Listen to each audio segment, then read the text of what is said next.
খাজা গরিবের নেওয়াজ যখন নবী রওজার সামনে গেলেন, নবী রওজার সামনে যায় নবীরে সালাম দিলেন, আসসালাতু ওয়াসসালামু আলাইকা ইয়া রাসূলুল্লাহ। খাজা গরিবে নেওয়াজ বলেন, আমি যখন নবী রওজার পাশে যাইয়া সালাম দিলাম, সালাম দিতে দিতে আমার চোখের মধ্যে একটা ঘুম আসছে। ঘুমের ঘরে আমি শুনতেছি আমার নবী রওজার ভিতর থেকে আমার সালামের জবাব দিতেছে। এই জবাব শুনে আমি একটু ঘুমাইয়া গেলাম। ঘুমের ঘরে স্বপ্নে দেখলাম আমার নবী আমার ডাক দিয়ে কই, মঈনুদ্দিন তোরে আমি হিন্দু লাউলিয়া বানায়া, তোরে আমি হিন্দুস্তানের জন্য কবুল করলাম। এই কথা শোনার পরে সেই লোকটার লাভটা উঠে গেছে। মুর্শিদের কাছে বলতেছে, মুর্শিদ আমার, আমি যখন ঘুমাইলাম আমার হিন্দুস্তান এখান থেকে কত দূরে হিন্দুস্তান, আজমিরের কথা আমার নবী কয়ে হিন্দুস্তানের কথা আমারে কইছে, আমার নাকি সেখানের জন্য একটা দায়িত্ব দিছে।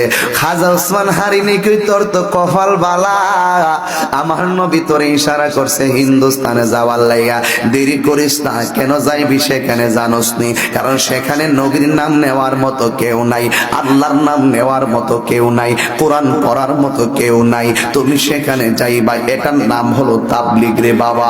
খাজা গরিবে নওয়াজ নবীর পক্ষ থেকে এমন ভাবে যখন ইশারা পাইলেন, তিনি তখন আজমিরে চলে গেছে। জোরে কোন মারহাবা।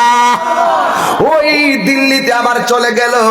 যাওয়ার পরে তিনি অন্য কোথাও বসে নাই, তিনি একটা উট যেখানে বসে, উষ্টির যে গড় আছে গড়ের পাশে বসছে।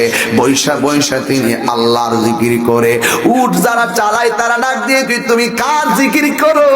খাজা গরিবে নওয়াজ বলেন, তোমারে যে বানাইছে, আমারে যে বানাইছে, আমি সেই আল্লাহর জিকির করি।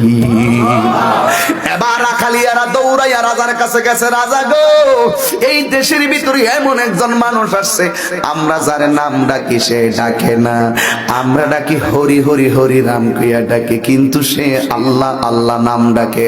রাজা ডাক দিয়া কই, কে সে? দৌড়াইয়া গেল ওখানে। যাওয়ার পরে উটগুলা দাঁড়াইয়া রইছে।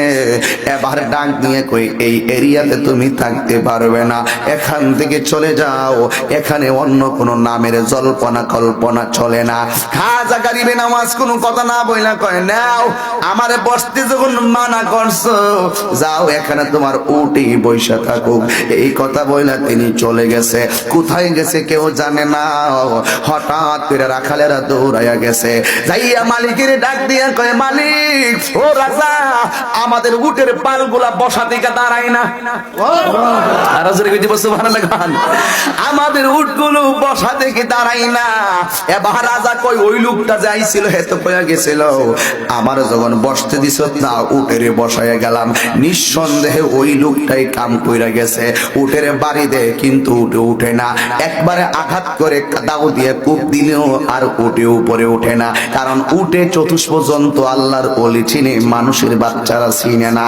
এবার ওই মুহূর্তে রাজা ডাক দিয়া কয়, আমাদের এত বিশাল বড় উষ্টির পাহাড়, এত উষ্টির এত বড় কাফেলা, সেই উট যদি না উঠে তাইলে কেমন হবে? যা যা যা, তাড়াতাড়ি যা, যেই লোকটা আইসা বইলা গেছে উটেরে বসাইয়া দিয়া গেলাম, তারে বের কইরা আনো।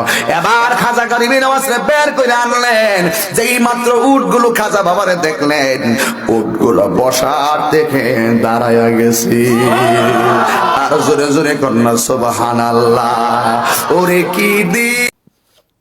সুপ্রিয় দর্শক, আপনাদেরকে অনেক অনেক মোবারকবাদ আমার সাথে এতক্ষণ থাকার জন্য। যদি আমার এই ভিডিওটি ভালো লাগে থাকে তাহলে আমার পেজটিকে ফলো করে দিবেন এবং লাইক কমেন্ট শেয়ার করে দিবেন। সাথেই থাকবেন, আমিও আপনাদের সাথে আছি। আসসালামু আলাইকুম ওয়া রাহমাতুল্লাহি ওয়া বারাকাতুহু।